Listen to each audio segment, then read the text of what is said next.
So welcome everyone. I'm Renee Savoy from the Connecticut State Department of Education. Ajit Gopala-Christian is also here. He's the Chief Performance Officer, and he's waving, and we are very happy to have you here for the second webinar in a series with our NACEP partners. And they've got a whole slew of panelists here, so I'm really excited to listen to what I'm going to hear about the faculty liaison and dual credit teacher relationship, because I think that's a really important piece of these dual credit partnerships that are really expanding all around the state. So thank you for coming this afternoon, and I will turn it over to Amy. Hello, everyone. Thanks for that introduction, Renee.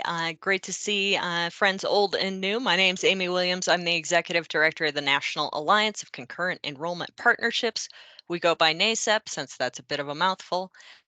For those who aren't really familiar with our organization, we work in three areas.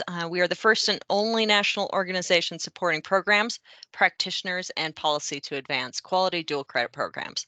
So our work in supporting dual credit programs and program quality specifically really revolves around having the only national framework of program quality standards. So we push to build national alignment towards those quality standards and best practices. And we are also the only program accreditors for dual credit programs, whether it's high school instructors doing the content delivery or faculty that's provided by the college. We also support practitioners. It's really at the heart of our work, and the field as a whole by serving as kind of that singular source for national best practices, peer-to-peer connections, research, guidance, assistance, and advocacy.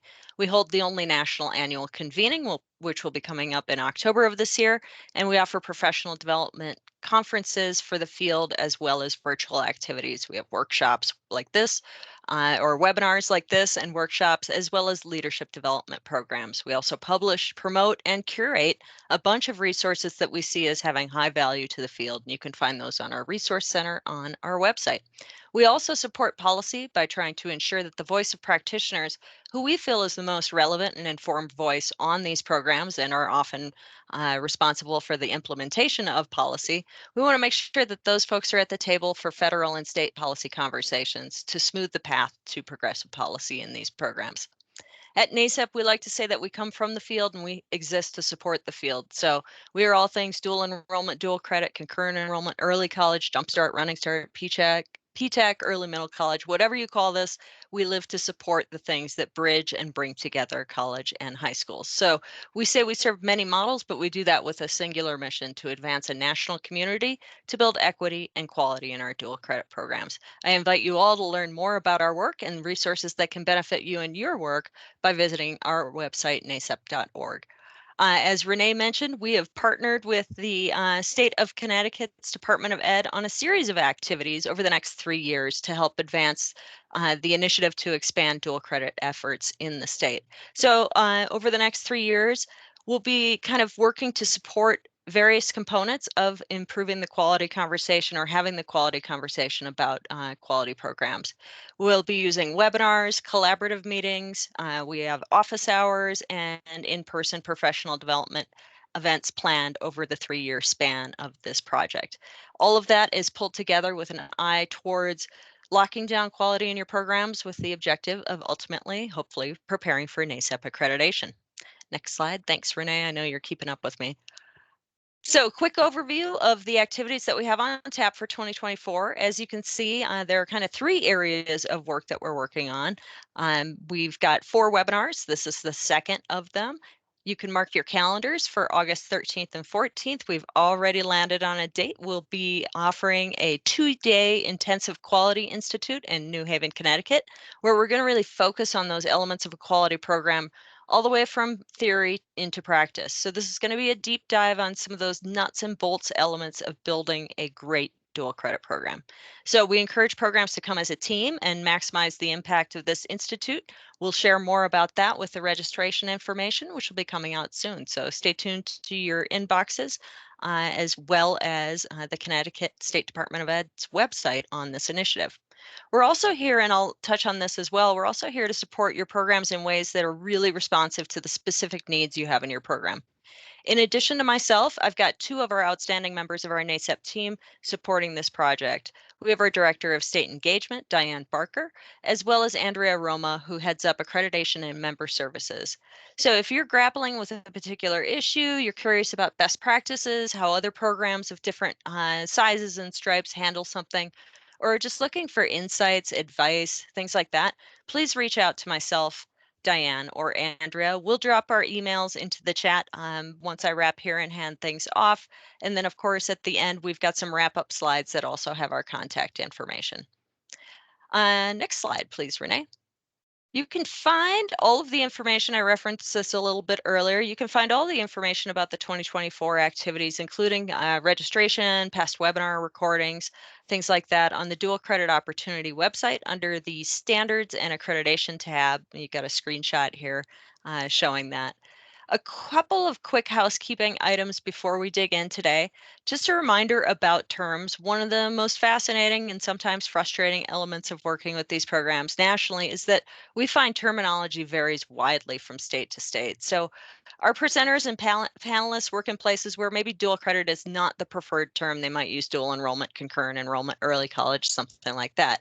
But we're all doing our best to use dual credit as our preferred term because we know that that's how you speak about these programs.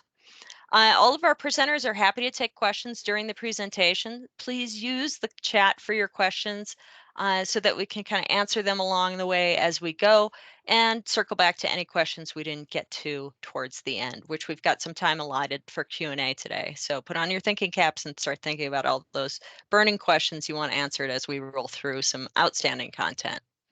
All right, next slide, please. Our last webinar that we were here for explored the topic of planning and purpose really with that lens of partnership. And even Renee referenced the importance of partnership. So today we're looking at one of the critical facets that we feel about is elemental to partnership and really grounds these programs in high value for students. And that's the faculty and teacher relationship. So effective relationships between these two education professionals that hold really important roles in these programs is a really important way to bridge the gap between high school classrooms and college classrooms. And when done right, can really foster meaningful connections that, yes, enrich the academic and educational experience for students, but also for the educators providing students that experience. So joining us today are two colleagues of mine who really care deeply about building these strong, sustainable, supportive faculty and teacher relationships. So I've got joining today Drs. Chris Deniker and Laura McMullen. Among other things, ensuring high school and college faculty are supported and connected in a strong way is a really big part of their day-to-day jobs. And they've invited a group of panelists and colleagues that they work with that are faculty liaisons and dual credit teachers from their programs to share insights about kind of their respective roles, what this part of the partnership can look like in action, and their thoughts on the value that it adds to the course as well as their lives as professional educators. So with that, I would love to hand things over to Chris and Laura to kind of do a bit of an introduction of themselves and their work and dig in on this great topic of the faculty liaison and teacher relationship. Over to you, Chris and Laura. Thank you, Amy. Thanks for that introduction. And thank you all who are attending today. What a privilege it is to be able to talk about this important topic with all of you. As Amy noted, my name is Chris Deniker, and I work at the University of Findlay, which is in Northwest Ohio. I am a former high school teacher turned college professor, and I've spent the last decade working as a faculty liaison in our concurrent enrollment program in Ohio, which most recently, since 2015, has been called College Credit Plus. So if I fall into that language of College Credit Plus or CCP, you know I am referring to dual enrollment in Ohio. So working with faculty in the high school and at the college level in providing quality, equity, inclusion in all of our classes when it comes to dual enrollment is really a passion of mine. And so I'm excited to be able to speak with you today. It's also my research area. So with that, I'm going to hand it off to Laura so she can tell you a little bit more about herself. Thank you, Chris. Hi, everybody. My name is Laura McMullen, and I work at Farmingdale State College. We're one of the schools within the State University of New York, the SUNY system. and I oversee the faculty liaison program here with our concurrent enrollment program, which we call University in the High School. We're located down on Long Island in New York. It's a really geographically dense area, a very unique place to be. We have a pretty large program, and one of our goals is to reach as many students as possible throughout this region, which I hope we're doing pretty well. So I'm thrilled to be here and to discuss this particular topic. I think with that, we could probably dive right in. And the next slide, I believe, belongs to me. So I'll begin at the beginning here. What I want to do is just identify some of the terms and what they mean and what that looks like, and reflect a little by sharing about what it's like at our institution. So please forgive me because we use the term concurrent enrollment. I appreciate Amy calling that out, and I'm going to do my very, very best to use the term dual credit as much as possible. If I slip, I'm sorry. Okay, so a lot of the things that I might mention or make reference to are actually coming from the NACEP Concurrent Enrollment Accreditation Guide. That's the orange book, if you are familiar with that. Just in case there is some kind of like follow-up, I wanted to make reference to that document because it's extremely helpful with a lot of these beginning pieces for sure. So when we think about the dual credit teacher, those are high school instructors. The CEP guide defines them as full-time employees of the partner high school. Now, how dual credit teachers are identified can vary by state and or institution, whether it be the high school or the college. As an example, with my program, the high school instructors can apply to become dual credit teachers through a link on the college's website to become a dual credit teacher. We have an approval process that's consistent with NACEP accreditation standard F1, which I'll talk about, where other programs might have a different process in place. So I did want to make note of that. For reference, the F1 standard, states that all instructors are approved by the appropriate college, university, academic leadership, and must meet the minimum qualifications for instructors teaching the course on campus. The expectation of dual credit teachers is that they teach the course in accordance with the college's expectations. So for a program following some or all of NACEP's accreditation standards, there may be additional responsibilities like to attend orientation and training, which I really want to talk about in a little bit. So if we could go to the next slide, we'll talk a little bit about faculty liaisons and what that term really means and what that looks like. So faculty liaisons, really in short, are college faculty members who are subject area experts. And they're the link between the dual credit teachers and the college academic department. For programs that are following NACEP accreditation standards, the faculty provide dual credit teachers in their discipline with initial training and annual professional development, and they also conduct site visits, which are visits to the classroom that the dual credit teacher is teaching, and we'll talk about. In some institutions, again, this can vary a little bit. So there could be a faculty member fulfilling all of those functions, or they can split them up in accordance, among multiple faculty members. So they're really important because they're that, like I said, that link between the dual credit teacher and how the college engages with those teachers for new developments in the course, with materials that are being used, educational outcomes, if learning outcomes are updated, the assessments, grading standards, expectations, and all of those like syllabus components. So the faculty liaison is the person that's ensuring that the dual credit teacher is aware of what's going on and supporting them through adopting what's necessary for parity between the two courses in the high school and on the college campus. So really, genuinely, at the heart of the standards, which I'll keep making reference to, and I'll identify the standard whenever I can, and I'm happy to take questions at the end, of course. Really, that regular college faculty, these faculty liaisons are bearing that responsibility for ensuring that the course content, the assessments, and the expectations are of comparable quality, and that, so that's really like the crux of it, the heart of it. How faculty liaisons are identified could also vary by institution. So like at my institution, The deans or the chairpersons will put out a call for willing faculty members to serve in the role. And here it would be additional above and beyond, beyond what a faculty member would be doing. The academic leadership would confirm that the faculty member who is interested is the subject area expert for what they're interested in serving as a faculty liaison for. So if they're interested, then they can meet with me and learn a lot more of the specifics about what's involved in the role and what their specific responsibilities would be. And then if they're still interested after hearing about that, then we would do a training, which I'll talk about in a little bit also.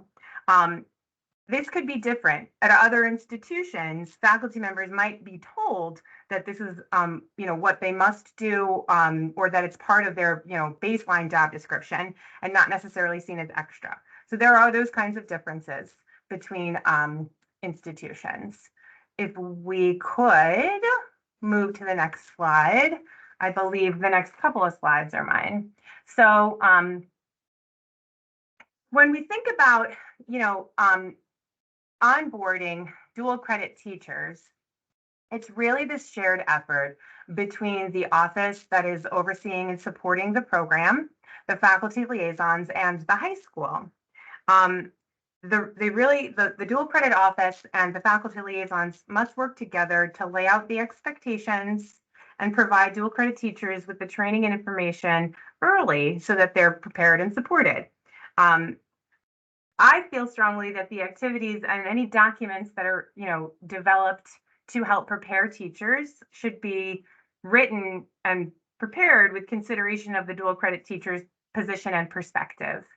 And so, as an example, ways that this might be enacted at my institution, when a new high school instructor is approved, a letter is sent that outlines the role and the responsibilities of serving as a dual credit teacher.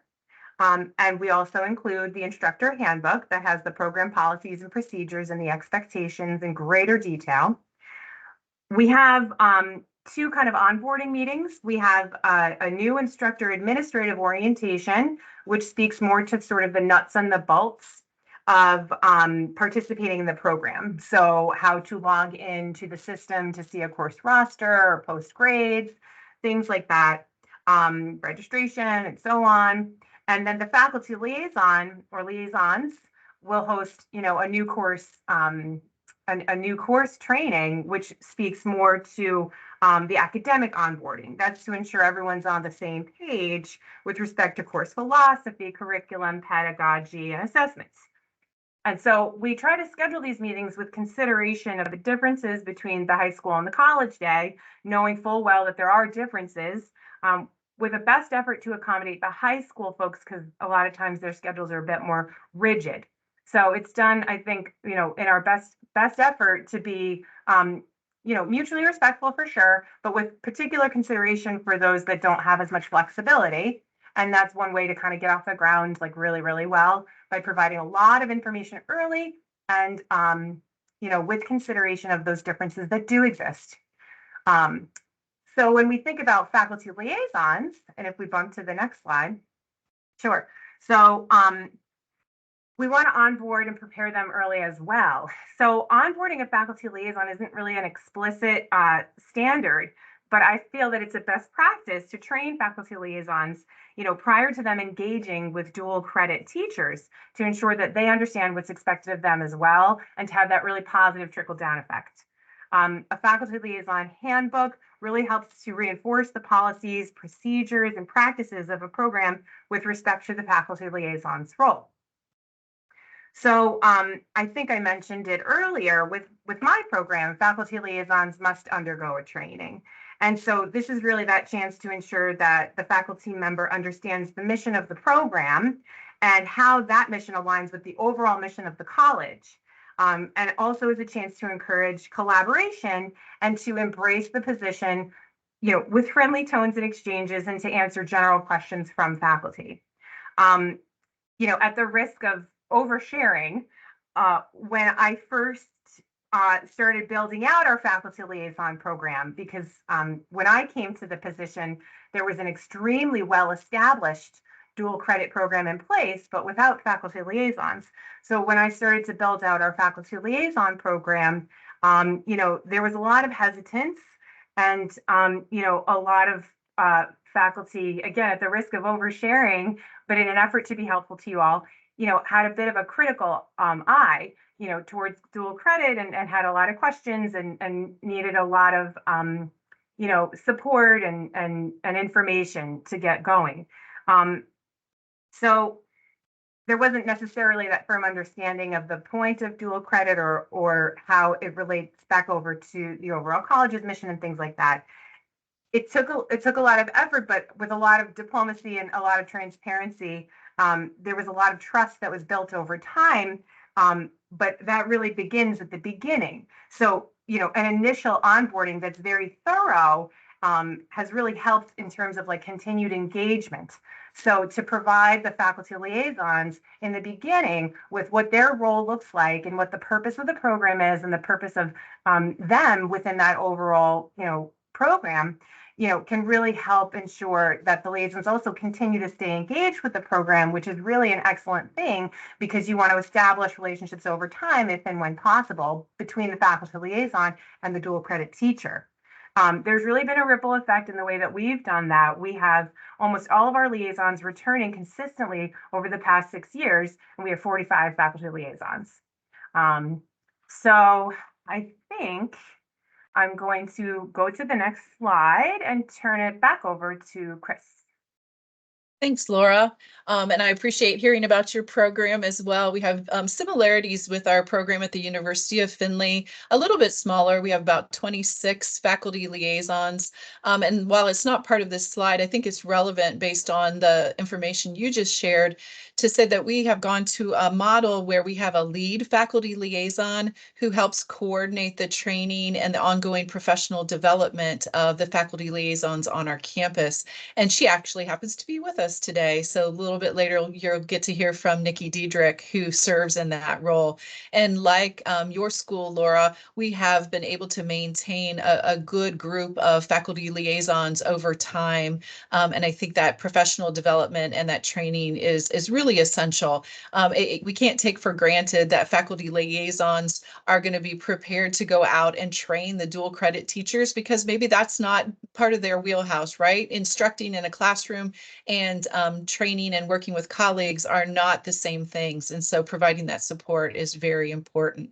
So with that, I'm going to turn our attention to communication and collaboration and how that works between the faculty liaison or can work between the faculty liaison and the dual credit teacher.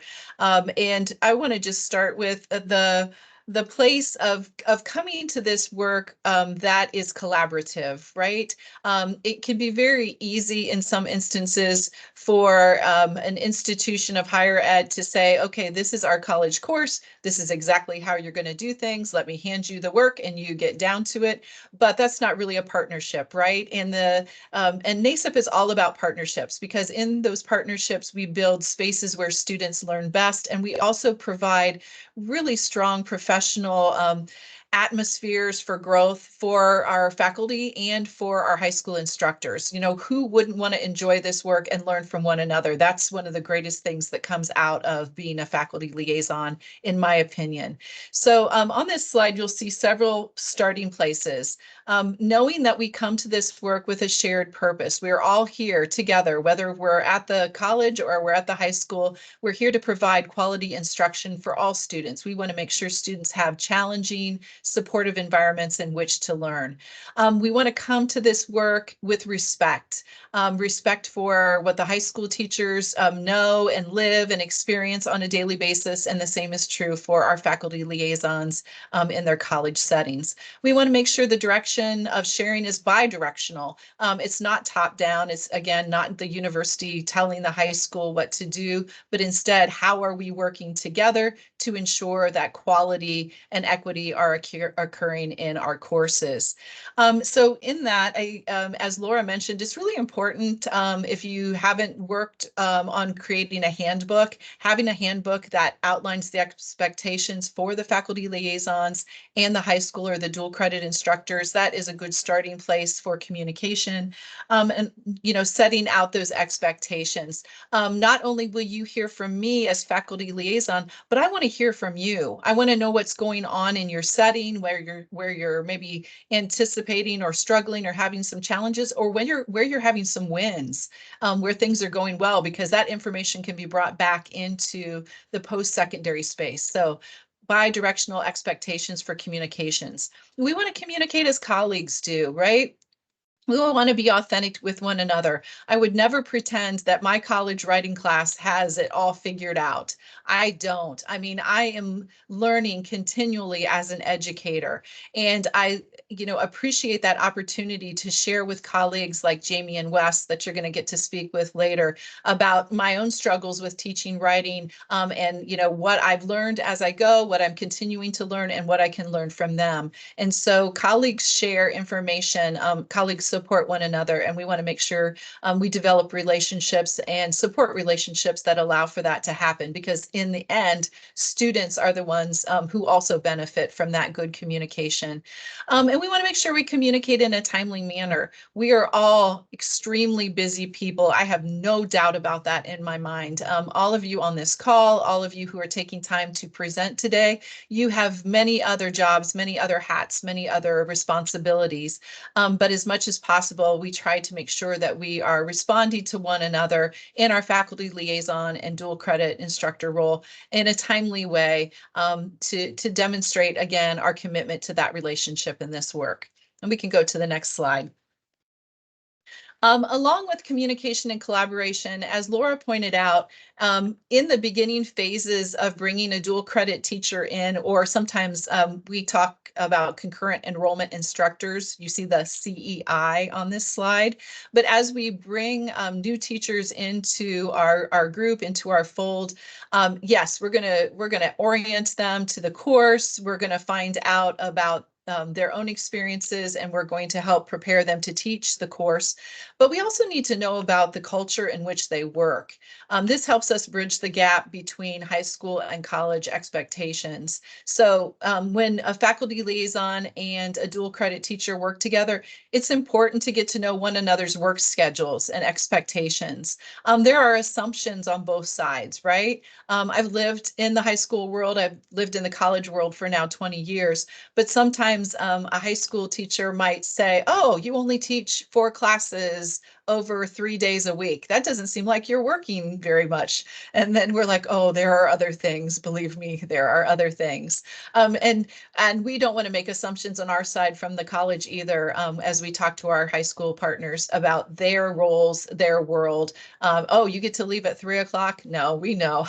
We know you're taking a bag of work home, or you're there much later, working with athletes or clubs or sports and many other things. So getting to know one another's work schedules and expectations is really a healthy part of developing communication and relationships between the faculty liaison and the dual credit instructors. One of the things that has worked for us is to provide opportunities for our dual credit instructors, our concurrent enrollment instructors, to come to our campus. If they are, trying to help their students understand what it's like to be a college student, and they're working within that high school space, it can be helpful to get a better sense of campus, to tour our campus, to sit in a class session, to feel how things run on our end, because we're going to get the opportunity as faculty liaisons to go to their class, right? So let's do that both ways. Maybe visit our campus support centers to see what's out there for their students in terms of opportunities to get help at the Writing Center or through other supports that we have for tutoring. And even I think, greater opportunity is for our dual enrollment instructors to present their knowledge on campus. Earlier this spring for Pi Day, one of our high school math instructors came and gave a lecture. I won't even pretend to understand what he talked about because it was math and I'm an English professor. But it was fantastic to have a high school instructor from our dual enrollment program on campus sharing his knowledge with our students and our faculty. And that's the kind of collaboration that can come out of these relationships that are built between the faculty liaison and the concurrent enrollment instructor, dual credit teacher. So next slide. Some other ways that we have worked to build connection and community across our high school and college spaces are hosting days on our campus focused on specific disciplines. For example, a Business Scholars Day. We have quite a few dual enrollment classes that have to do with finance, accounting, and so on. We were able to partner with a local corporation, Marathon Petroleum Oil, and we did a high school day where students came to campus through the dual enrollment program. They met with business professors, they met with professionals from Marathon. They had the opportunity to, be on campus, talk about their futures if they are interested in pursuing a business major, whether it's with University of Findlay or somewhere else. But they really had the opportunity, I believe, to get the college experience. And so, yes, we can do that to a certain extent within the high school classroom. But when faculty liaisons and dual credit teachers work together, we can provide opportunities outside of the classroom as well. We did the same thing with our English.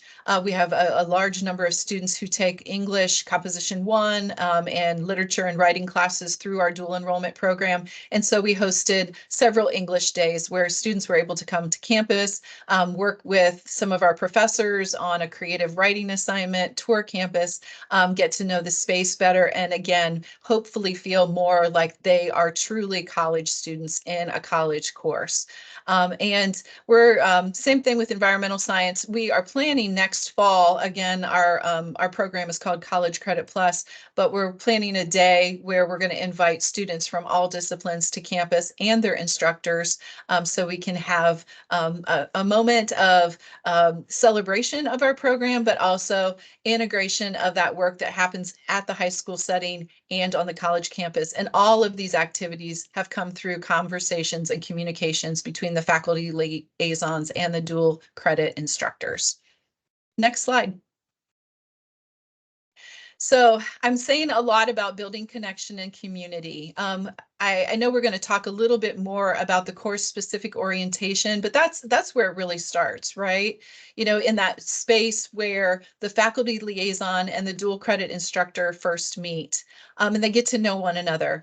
They get to know their backgrounds in the discipline, their backgrounds in teaching, and their starting points. If I use English as an example, one of the first things that we talk about in our course specific orientation for our college writing courses is, what do you consider to be good writing, right? We have different things that we value in writing. So I have my good in quotation marks, but we have different things we value, and we're coming to that work with different constraints. Many of our teachers are helping prepare students for state exams, and so they have to do certain things in their writing classes prior to teaching college writing that are very specific. And now when they come to college writing, we might be asking them to do something a little bit different and see writing in a different way. So we need to have common ground and a common starting point for those conversations. And that happens in our course specific orientation.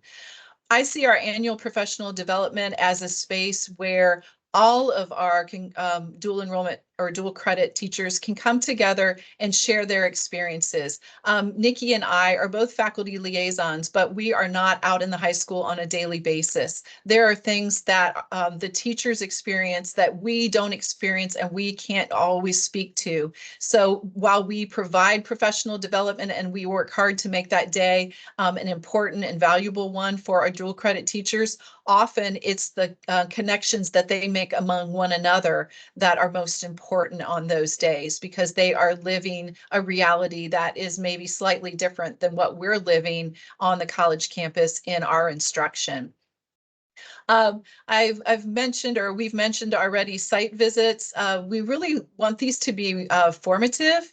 participatory, right? If we go to a high school classroom, we can be there to sit in and see what the students and the instructor are doing. But often I just say to the dual credit teacher, put me to work. Do you want me to help teach today? Do you want me to work with students in small groups? You know, how can we collaborate in this space together? We're talking often in small ways through email and so on, and we're connecting. So I have a sense of what's going on in the classroom already. I don't have to just come there and watch. I can be of use to you. And I can also just watch if that's what you prefer. But participatory is a way to go about those class visits or those site visits. And then I will just kind of finish my section here by saying there are so many opportunities to communicate. If we learned anything from the pandemic, it's that we don't have to be bound by our physical location, right? So we have been able to make the most out of Zoom and Teams, and we can hop on at any time. I can pop into somebody's classroom for just a few minutes and share information with their students. Sometimes it helps the dual credit instructor. They're saying it, the students need to hear it from somebody else. So sometimes they just need to hear it from one other person or from a person at the university. And so I can maybe give them some feedback on their analysis work or how they're approaching their next essay. We've done happy hour meetups, both in person and on Zoom, get together for dinner as our time allows, as we've developed these relationships. And you can see a number of other points there. Probably my favorite are the last two, where we've had the opportunity as faculty liaisons and dual credit instructors to present together at state and at the national conference at NACEP. And thanks to some great questions that Wes Martin, who's with us today, posed at an annual development a couple of years ago, we started a research project between our faculty liaisons and our instructors. And that is ongoing qualitative research that we're doing together about the impact of dual enrollment and the perceptions of dual enrollment from students, parents, administrators, gathering that data and presenting that data. And we hope someday to publish together on that data. So those are some ways that we communicate and collaborate. And there's a lot out there. I'm just scratching the surface. I'm going to pass it back to Laura.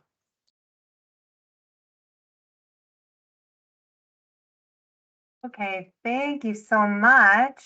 So thank you, Chris. Yes, I think, so I will walk through this slide, which I think kind of like builds upon a lot of the things that you've been saying with regard to building that connection and community, and starting at the beginning for that. So, and I see that we're getting close to time. So, we can probably skip this slide, Laura, because I think I covered most of that. Yeah. Right. Yeah. I don't want to be completely redundant. This slide, I think, does kind of like echo a lot of the things that you were saying, with respect to a lot of these processes and following things that pertain to standards that certainly help ensure academic rigor and alignment, especially through that collaboration and that communication, which is essential to that, to be sure. So, again, just kind of to round it out before we turn it over to the true experts, through NACEP standards is the best way to ensure that academic rigor and alignment. And that's done, initially through that approval process of identifying those high school teachers that may serve as, dual credit instructors, and through that training, before the start of the course, so that everyone is on that same page regarding all of those academic components and otherwise. And then kind of continuing through with those site visits as that checkpoint for that to be cyclical, to keep that momentum going and to keep that collaboration and engagement throughout, so that everyone is there to be supporting students through this and ensuring that quality and that parity. Professional development certainly is something else that's going to continue to push that forward.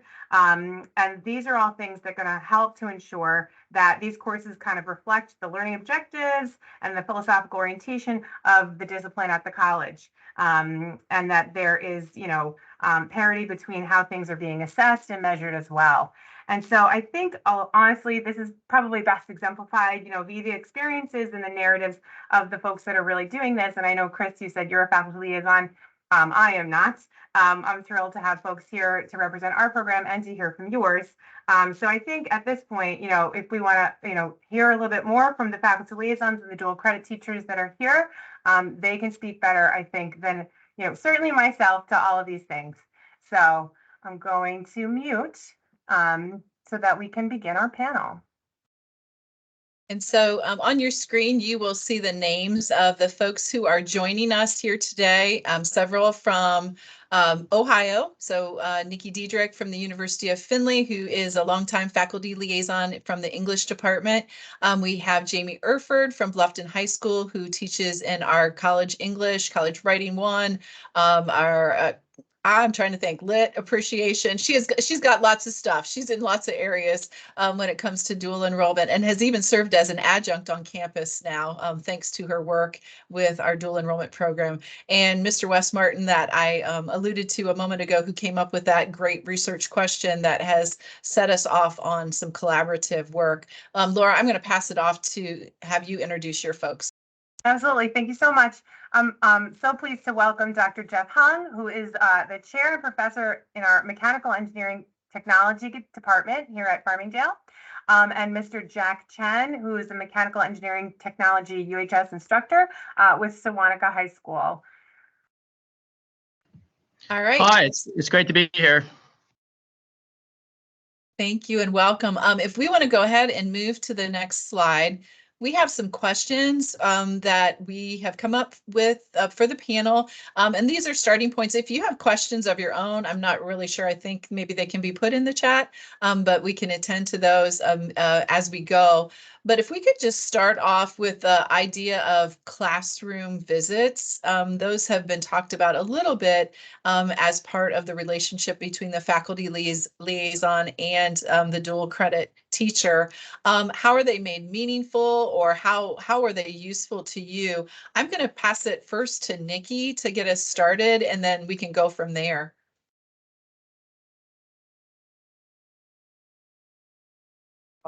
There we go. There we go. Great. You're starting with me, and I really would like to hear what the CEI's answers are so that I can agree with them, because what's meaningful for me, I hope, is the same as what's meaningful for them, because that is what I am striving to create as the faculty liaison for them, is a meaningful experience. So with that in mind, the three elements I will just mention.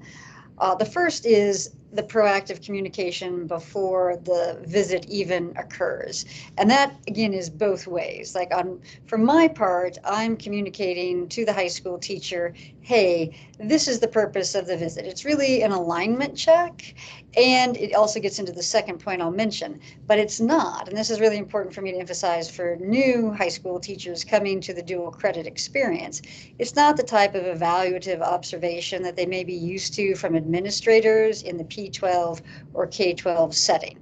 What it really is, and this is what I think is the second element that makes it meaningful for me, is that it's professional development.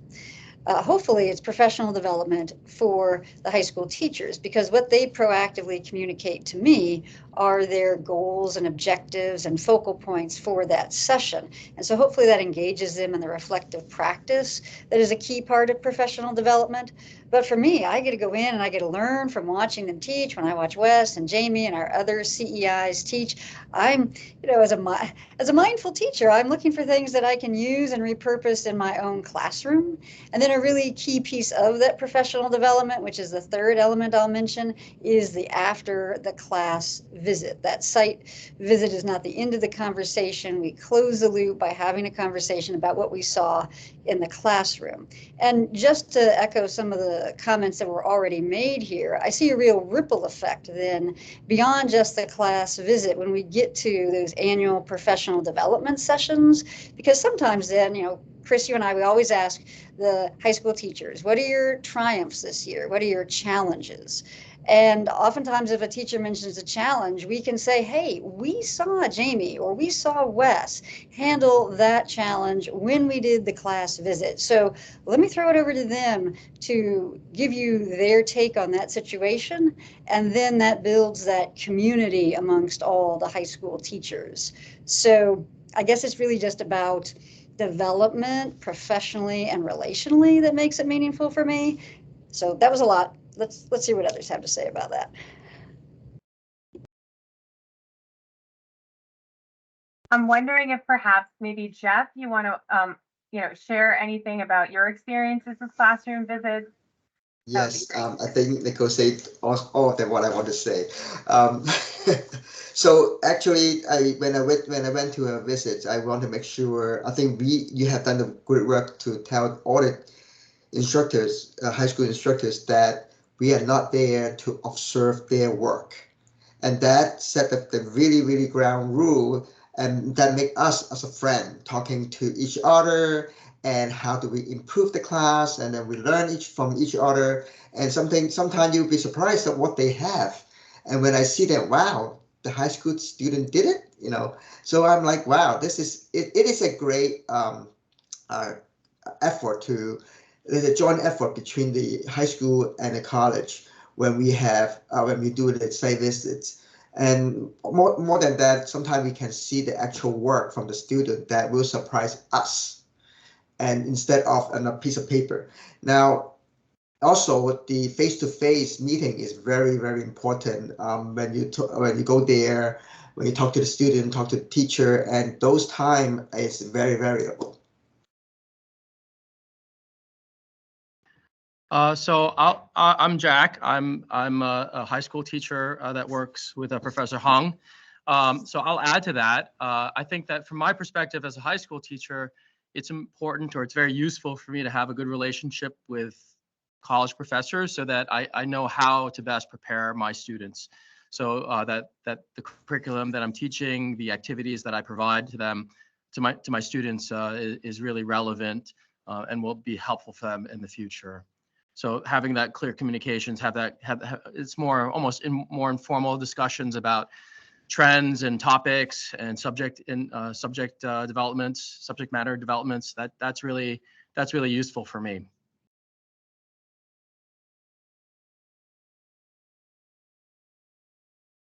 Jamie or Wes, is there anything you want to add about the class visits?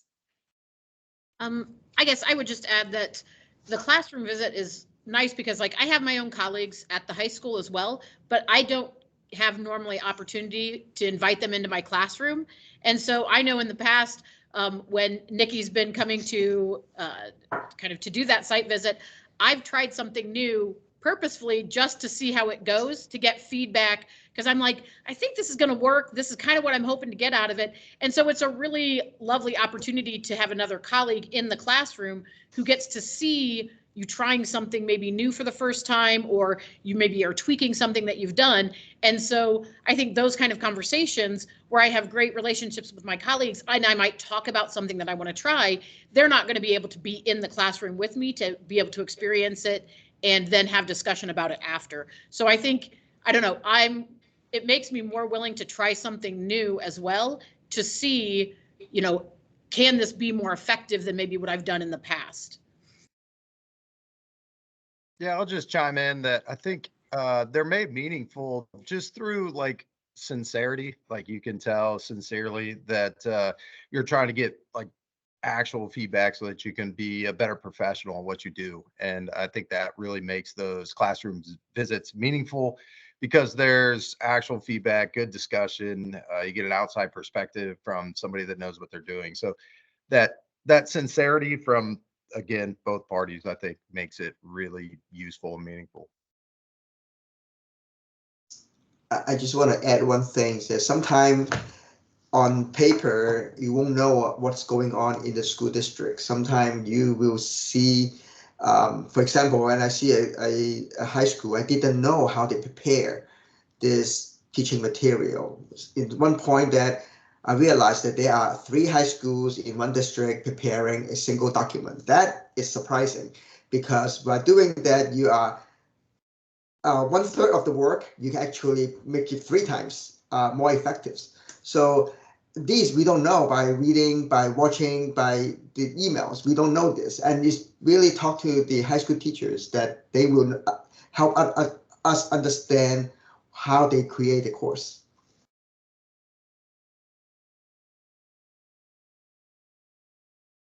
Thanks, everyone. Maybe we could just take the next couple of bullets and let you decide, where you want to jump in, because there's some overlap here. Obviously, as you entered to teach these courses, you had some kind of orientation to the course, and maybe you can think back to that. And also, you have annual professional development opportunities. I can say that, right? Annual professional development opportunities that you participate in each year. And we're just curious if you would share with us, either as a faculty liaison, how you prepare those and what you get out of them, and just as importantly from our instructors, what your experience has been with those orientations and the annual professional development. Like, what is most useful? I think that would be helpful to our audience as they consider how they prepare these kinds of opportunities.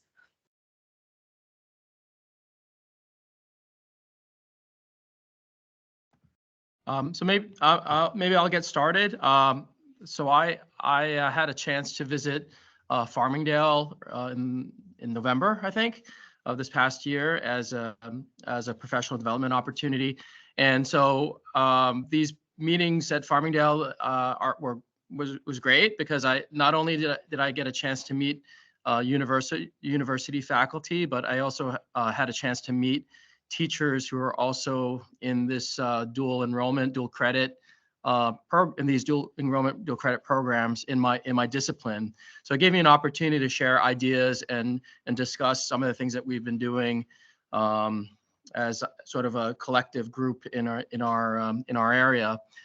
Besides that, that sort of collegial meeting, I got a chance to really see some of the equipment that's available at the university level versus the high school level. So this helps me, again, long-term planning in the high school. Sometimes it's hard for us to get equipment. So when I start to see that the university has like a number of 3D printers or something like that, then I can start to work around our school budgets to incorporate more of those kinds of machines or more of those kinds of activities. So having at least an annual professional development meeting with colleagues, teachers, high school teachers, also in these programs with the university faculty was really, really helpful for me. And if I could just jump in, because Jack, thank you so much. I'm not sure you're giving yourself enough credit.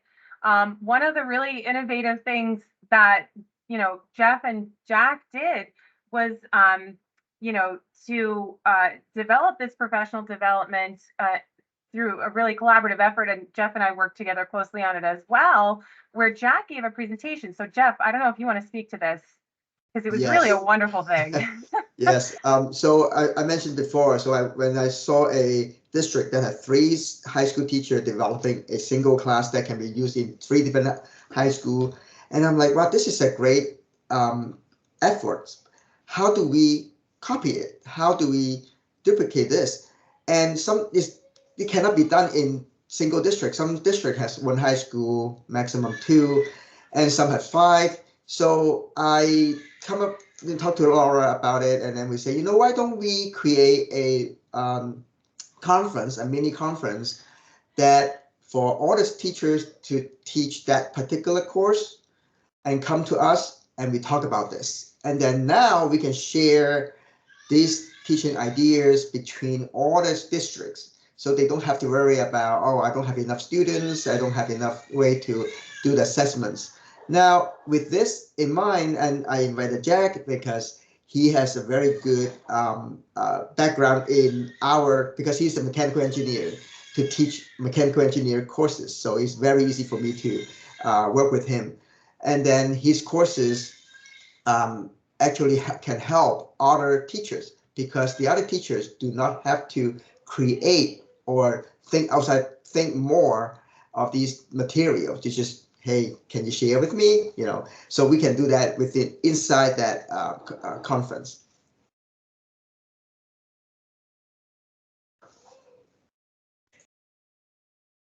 So I'll jump off from that, and I love like the collaboration that you guys are talking about, and that concept of, Jack, when you mentioned that having all of these other teachers come together, I think a key element when we talk about that annual development and training day is having it be a group effort.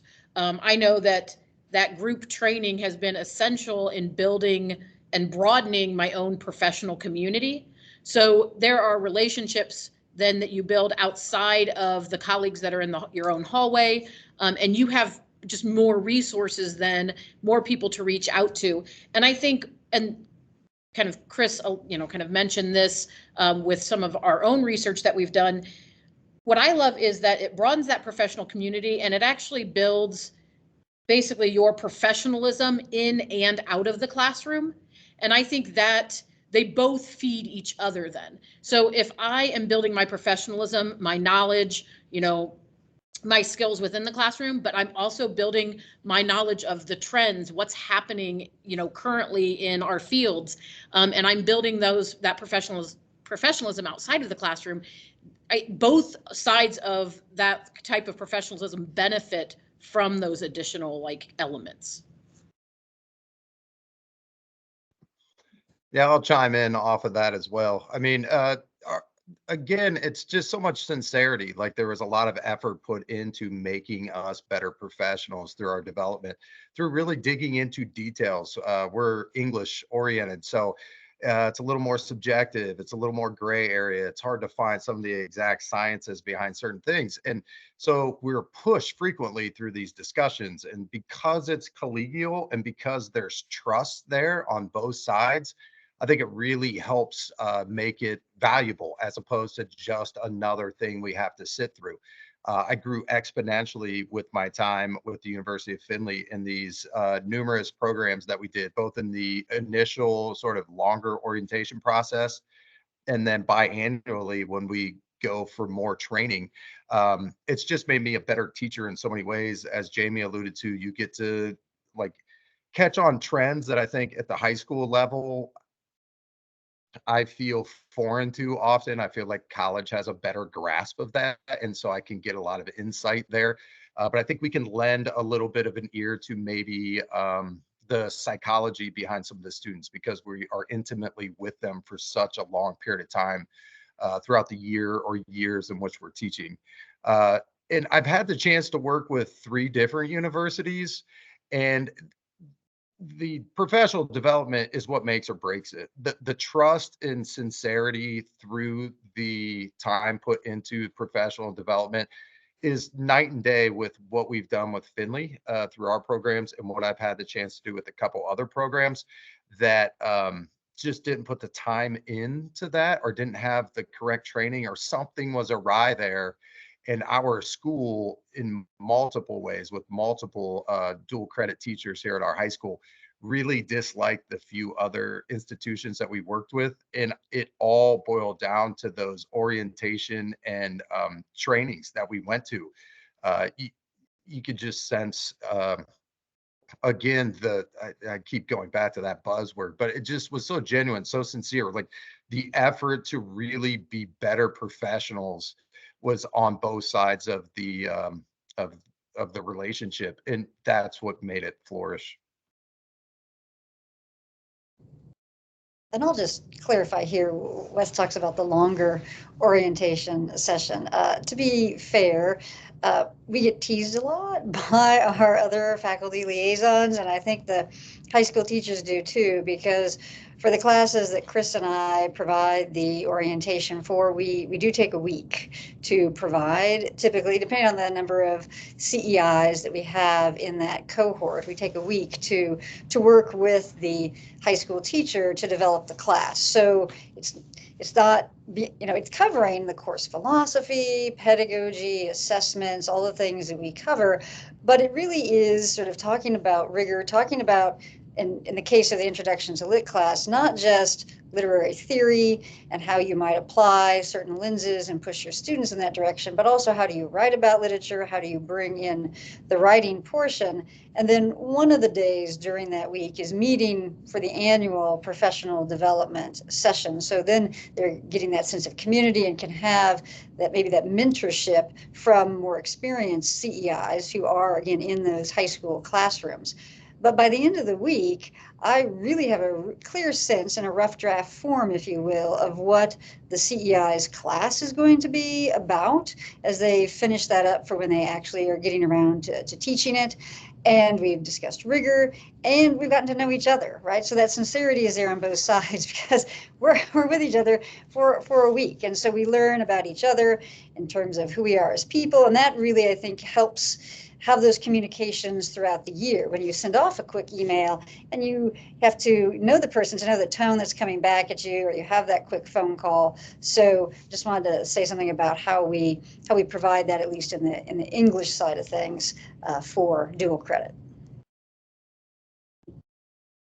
Thanks, everybody. We have some questions coming in the chat too, so maybe we can attend to those as well as the ones on the screen.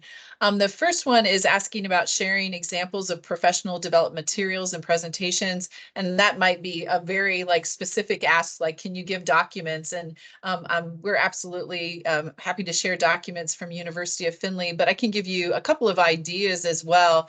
For our faculty liaison workshops, we hold these, 4 times a year, basically. And we've gone over conflict management. We've talked about how to conduct a site visit. We talk about ideas for annual professional development so we can share what one another's doing. So those are some of the topics that we cover in our faculty liaison meetings, and Nikki could add more gloss there. But in terms of our annual professional development, there's a variety of things that we've done over the years. As you heard Jeff talk about a kind of a conference presentation. We've hosted within our group a conference. And so each of the teachers comes in and they're ready to present, and we have breakout rooms, and you go to the breakout rooms and you hear the teachers present. We have gone on field trips. We do a primary source analysis as one of our assignments. So we went to the Hancock Historical Museum, which is in our area, and we went into the archives and we did some work with primary sources as a way to, mix the day up and do something a little bit different. We tried to make sure that we use different spaces on campus and get our high school instructors acquainted with different spaces on campus. I mentioned the Writing Center, so we've done activities with the Writing Center as well. So those are just a few examples that go to that first question about how do we, what is some of the content, specific content of those workshops. I'll pause so others can add some more information there. Anybody else? Yeah, I would just jump in and say that similarly, there have been a lot of times, especially in this post-COVID years. I know I said the COVID word. We've been able to have more folks on campus, which has been very joyous, with opportunities to showcase different areas of campus that are particularly helpful, hopefully, to these dual credit teachers. Like our art gallery would have a tour and then a panel discussion with faculty members from that department. The dual credit teachers came and attended that, or such as the event that Jeff and Jack were describing. We've had larger events where we've invited all of our teachers and our faculty liaisons for those breakout sessions. We've had one kind of keynote speaker, and then folks would break out into their own rooms. But what we've been doing a lot of lately is trying to use the data that's been gathered via site visits to inform the topics of the professional development. And that's something that we've made a major push towards in the past couple of years. And that's been effective in terms of reaching the dual credit teachers kind of where they're at, and also surveying them. So I will periodically survey the dual credit teachers about things that maybe they're hoping to talk about or learn more about, or what's something that's become some kind of challenge in the classroom that would be helpful to hear from the faculty liaison on. And then I work directly with the faculty liaison from that area to conduct, to develop an event that maybe will speak to that, or that I can support them in pursuing that. So I will mute in case anybody else wants to chime in. I just want to add to the conference. So we also invited industry leaders to the conference so that the high school teachers will know what's out there, what's available, and then they can bring those knowledge to the student, not just from the college itself. They can go from local industry, and then those industries can invite them the high school students to visit the companies, and that will bring them to kind of like recruit the student for us at the same time. So it helps the teachers, it helps the industry, it helps us. I would say, although Chris and Nikki are pretty responsive to like wanting to know what are some things that we would like to have additional support for, we do kind of have, I think, 3 elements that we kind of have consistently. Some grade calibration to just touch base, look at student writing together and have conversations about it. We also do updates on what's going on with dual credit, what's going on with like university policy that might tie into that, any legislation that's happening. So that's really nice to give us a heads up as to, you know, are there changes coming that we may need to think about for our own classrooms? And then the third one is normally asking us to bring something to share out, something positive, something, whether it's like something like a hard copy of something like very concrete or resources. That way we are kind of pushing that sharing and collaboration. So we're, you know, because finding resources sometimes is difficult. And so bringing those resources together with that group. So those kind of 3 pieces are pretty consistent each year, and where other things may change. And one last thing I'd like to say that is maybe not as consistent as part of our program, but I think it has been there over the years as we've been able to do this. Again, during the COVID years, you know, not so much. So is we have consistently invited CEIs and other faculty liaisons to travel to NACEP, sometimes to present, to co-present, but sometimes just to attend and have that experience of that broader professionalism that Jamie was noting earlier, not just for the CEIs, but also for the faculty liaisons, because as we've said, sometimes they're not really sure what this role is, and so then they can attend either our state session and present there if they are so inclined, or attend NACEP and present there if that also works out for them.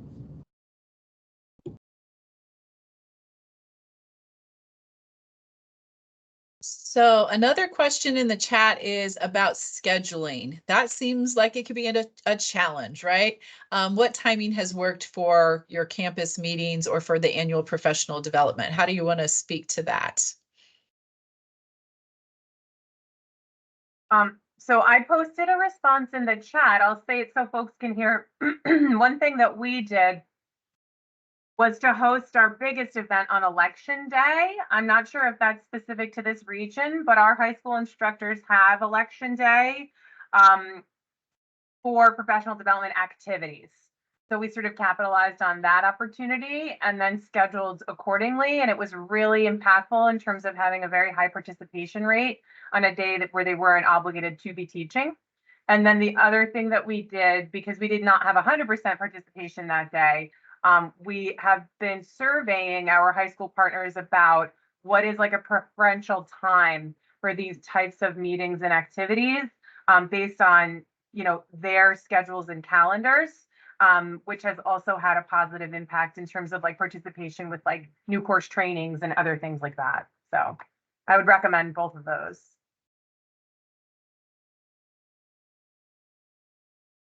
On our end, I'm going to say we have the luxury of having a program that's been established for over 20 years. And in that program, we have consistently held our annual professional development, generally in June. And we let each faculty liaison work with their dual credit instructors to choose the day for their annual professional development. We try to stay as consistent as possible, and we try to have it done before July 15th. But you know, there's the tendency once you have established a routine that our dual credit teachers know it's probably going to be this week in June, right? The second week of June, the third week of June, whatever it might be. We have made a pledge to get those dates out to our high school partners by April 1st so they can make their plans. And we also do mandate our training. Obviously, if you have something going on that date, we will work with you to have a follow-up instead, but we do make sure we work with every dual credit instructor in the summer for that annual professional development.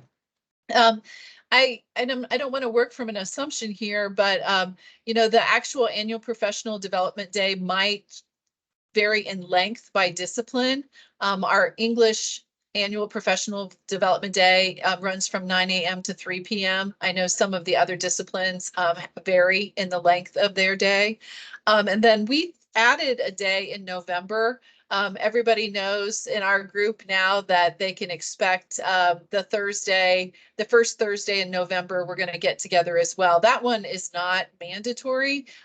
It's optional, but we were given feedback from our dual credit instructors that they wanted to get together more than once a year as a group. And so we added another day in November for that.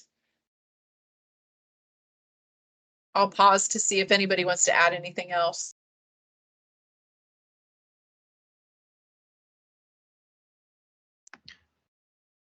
As I have a quick question, actually. As a teacher, what is the preferred amount, or is there a required amount of meeting time that is recommended for between faculty and faculty liaisons and teachers? Is there any standard? So, great question, Jack. As you know, the UHS requirement for professional development is that there's participation in one annual, discipline specific. So like for you, engineering specific, professional development, which I know that you've been doing with Jeff for some time.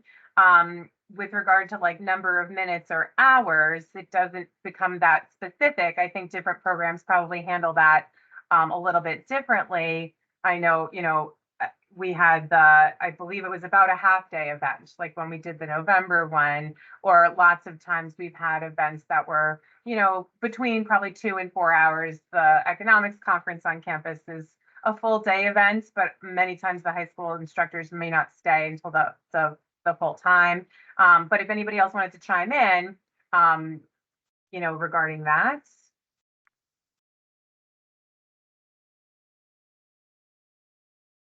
I could just say traditionally, we have an expectation that the annual professional development will be a minimum of 3 hours, but it's most often longer than that, especially since we do try to meet face to face if possible. And we have 50 partners over the state of Ohio. And if somebody like Wes drives an hour and 45 minutes to get to Findlay, I don't want to waste his time with a 2-hour meeting, right? I want to make sure it's purposeful, meaningful. And so we do keep that into consideration as well.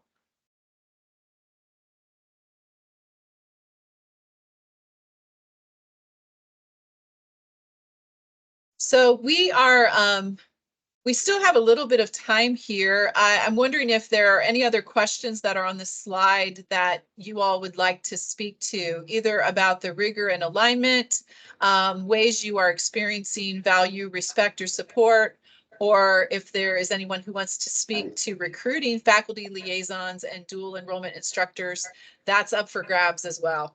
I can talk about the rigor and alignment in our course content. So one thing we do that is to base on our syllabus, and we look for what a student can do after to complete the courses. We don't really worry about how you teach it. You can teach it in class, online, doesn't matter how the methods. But at the end of the day, we want the student to know. So the syllabus is actually what we create, and then we share with the school and make sure these topics are listed. And after we actually have been learning all this, and I realized that high schools, the syllabus is 20, 30, 40 pages long, and we only have a 2-page long syllabus. And every time we have to dig in and find out where did you cover that? Where did you do that? So recently we create a template so that we have the high school, the teachers to tell us which units is this topic, which units is that topic. So at the end of the day, we have this check mark in our curriculum, and so that all the courses are perfectly aligned between the college side and the high school side. And similarly, we talk about grading policy a lot and the class policy. So we want to know how you grade the students. Is it based on precipitations or a test? So when that happens, we have a lot of communications back and forth. Say, we want you to have graded heavier on the final side or on the midterms instead of just showing up for the classes. Things like that, we do talk a lot in the visits and plus in the beginning of the orientation.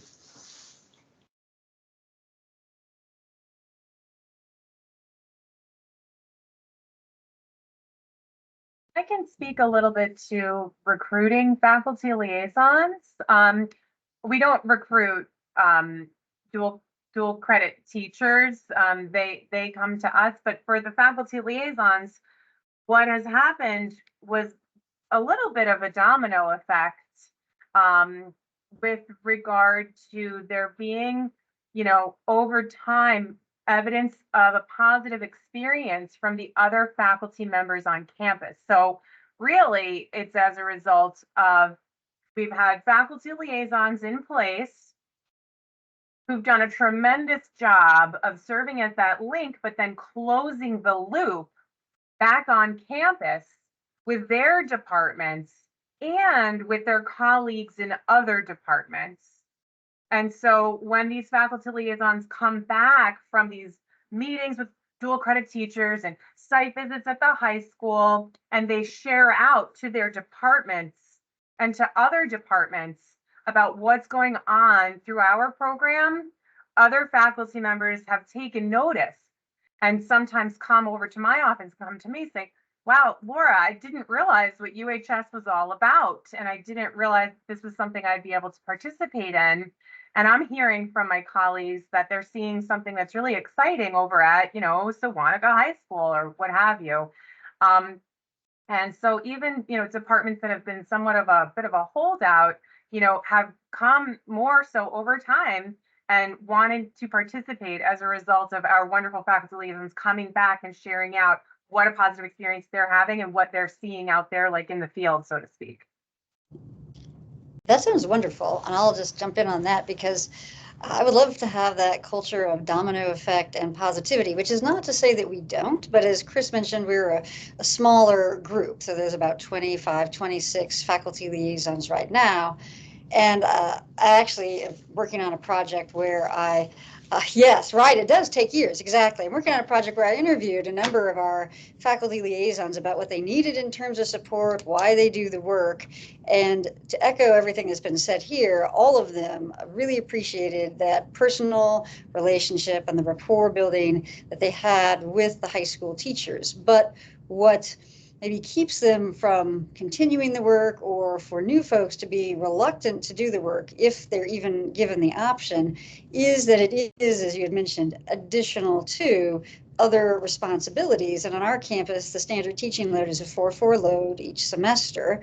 And then for those on the tenure track, of course, they have service and publishing scholarship responsibilities. So how it's presented, Chris and I are working very hard to present it in that positive light. And again, because we value it so much and we have gained so much from it. And again, the faculty liaisons find that, but just the initial ask sometimes is something that they wonder about in terms of their time, in terms of the recognition, and dare I raise the word compensation. So I wonder if those are issues then they're probably relevant for the high school teachers and the CEIs in terms of their taking on this endeavor as well. I don't have any answers for that, right? They've told me what they want in terms of support. Some of them are the very things we've talked about here in terms of onboarding, making sure that that's a successful experience. And we have reinvented how we do that in recent years post-COVID. So like you say, it does take years. We're putting in the time, and interviewing them was just a part of that. But I do think it is a challenge, right? So I'm glad that you're having success. I'll add a little bit to that from the high school teacher's perspective. I think that these kinds of dual enrollment, dual credit programs are great because, and I think that with just a little bit of knowledge, a little bit of sales into our districts, high school districts, it'll be pretty straightforward to recruit high school teachers to participate in these events because There's been a trend in the past few years in terms of high schools trying to offer students more advanced coursework. And a lot of high schools will offer College Board advanced placement AP classes as an opportunity to give high school students a chance to earn college credit. But with these dual enrollment programs, the students have access to these these more enriching, better, higher level courses, more advanced courses, and without having to go through the College Board. So I think there is these programs provide this flexibility to a lot of high schools, and to not just offer a set of AP classes for students.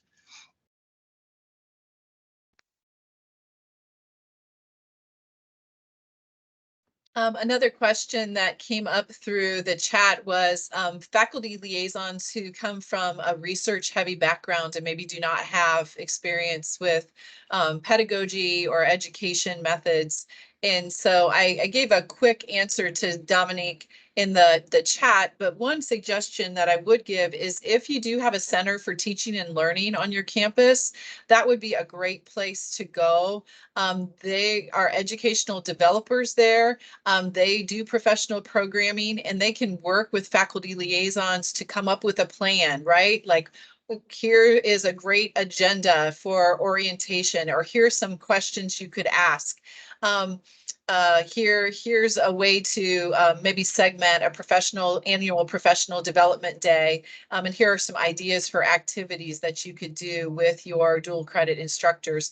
That might be a great place to start. I think the other thing too that a Center for Teaching and Learning can do is help the faculty liaison understand that they come to this work with this discipline-specific experience and expertise, and that's extremely valuable. The high school counterpart has some of that, but they also have a really, likely a really strong background in understanding how students learn and teaching methods. And when those two things come together, that can be really powerful. That's a really cool opportunity. So I do offer that as one, maybe one way to help those faculty by going to the Center for Teaching and Learning if you have one. And we do have also a series of issue briefs through NACEP that talk about the orientation, the annual professional development, site visits, and we're working on one for assessments, aligning assessments as well. So those are, kind of quick touch points where you can get information about how to, do that work as a CEI, or excuse me, as an FL, faculty liaison. There was one other question, and we might have just enough time. Mark had a question about the college credits that a student can earn in high school. I'm just going to say, I think that's going to vary by your state. I know what our answer is in Ohio, and that I'm guessing is going to be different than what it is in Connecticut, or, do you have an answer for that, Laura? No, I would have said, because in New York, there isn't any formal policy or legislation, so it varies by institution, so that'd be even more local. So I can only speak on behalf of our institution, which is that, we have partnership agreements with the high schools that we're working with, but there are limits with regard to the number of credits that students may be able to earn while they're in high school, so that it doesn't exceed that of being able to earn, I think, a certificate or something like that. I can get you a more specific answer like via email, but it would probably be by, it's certainly by institution where we are. So I'm not sure that's very helpful, but yeah.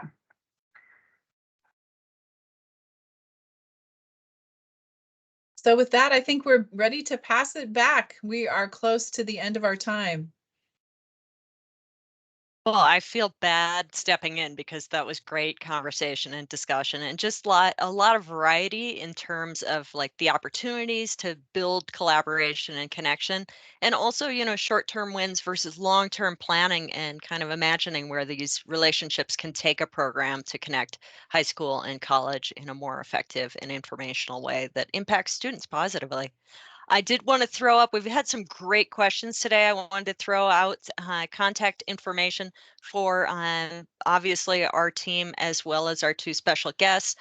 we'll let the faculty liaisons and concurrent enrollment instructors maybe off the hook, or can be Chris and Laura can redirect to them as needed. So wanted to throw that out. We will, be happy to take on questions as we are able as well. And then Renee, if you wouldn't mind advancing to the next slide. Just a few reminders that you can find this information as we discussed earlier, but for those that dropped in a little bit late, you can find this on Connecticut's website under the Standards and Accreditation tab. That's where the recordings are posted and the signups for future webinars when they're available for sign up. I did also, and Renee, please, next slide. I did also do a bit of a roundup of some upcoming events that might be of interest if this is wetting your whistle and you're interested in it and want to learn more. Of course, it was mentioned today that our national conference is going to, is kind of one of those key resources that some of the concurrent enrollment instructors or dual credit instructors and faculty liaisons find high value in attending. So we open registration for that May 7th. And I would also note that we have some upcoming webinars, particularly a series in May that is a 3-part series brought to us by our friends at Motivate Lab, which really digs in on how to activate student motivation with 3 key learning mindsets. So it's a 3-part series, and they dig into the mindsets that are things that a lot of us in our education are familiar with, but maybe haven't tapped into and developed resources. They've done a lot of the research on and have built resources on things like growth mindset, sense of belonging, and relevancy. So I believe that's kind of the high level 3 points that they're going to dig into so that students feel like this is an experience that is moving them forward, that they're excited about the challenge and see where it goes in, where it can take them in their life post high school. Just a reminder that a regional conference, I know both Chris and Laura, or Chris in particular, talked about Ohio's dual credit meeting that they have annually. The New England chapter of NACEP affiliated chapter also has a May conference coming up. It's a 1-day conference hosted at UConn. You can find information about that on the website and links that have been dropped into the chat. And then the national, or the NACEP's Accreditation Institute, we do one every year. This year we're going to be in Maine. If you want to start to dig in a little bit above and beyond the conversations about building quality programs and dig in a little deeper into, okay, well, what does the standard exactly mean in practice? How do we document these things? How do we make a case and build a narrative for how we are meeting the standards, and really get your ducks in a row and maybe a preview of what that looks like? That would be a great event for you to attend. We've got our registration open, and you can find more details on our website under the events tab. So that's all I've got for you today. I want to say a big special thank you to our panelists and our presenters today. Love this information. It's always great and inspiring to hear about where these relationships go and how impactful they are for both faculty and instructors in the high school. So with that, I will hand things back to Renee if you've got anything to close us out or shut us down. I saw Diane's hand go up and I didn't know if she wanted to make a remark. No, that was an accident, but thanks everyone for tuning in. We appreciate it. Thank you. Thank you again to the panelists and all the effort you put in to coordinating this conversation. I think it's really useful information. And for those of you on the line who maybe didn't get a chance to attend the first NACEP webinar that we held last month, I would really encourage you to take a look at that recording, because if this was interesting to you, that certainly will be. This goes a little deeper on a few of the topics, but there is definitely a through line here. In the first session and in this session, the importance of communication and not making assumptions, having respect, having a dialogue, all of that came through in the first session, and it really was highlighted here too, with some specific suggestions. So we really appreciate that. And another plug for the regional NACEP affiliated chapter conference at UConn. I registered this week. Hopefully I'll get to see some of you there. I know my experience last year, my first time attending, it was really helpful, and I really enjoyed the sessions, and I'm sure we're in for more of that this year. So I would encourage you to attend. And with that, I would encourage, again, the attendees that are here, you can reach out to me if you have questions. So please take advantage of these relationships that we're building with NACEP and their partners, and the work that we're doing here at the department to support you. We want to be as supportive as we can. So thank you for coming, and have a great afternoon.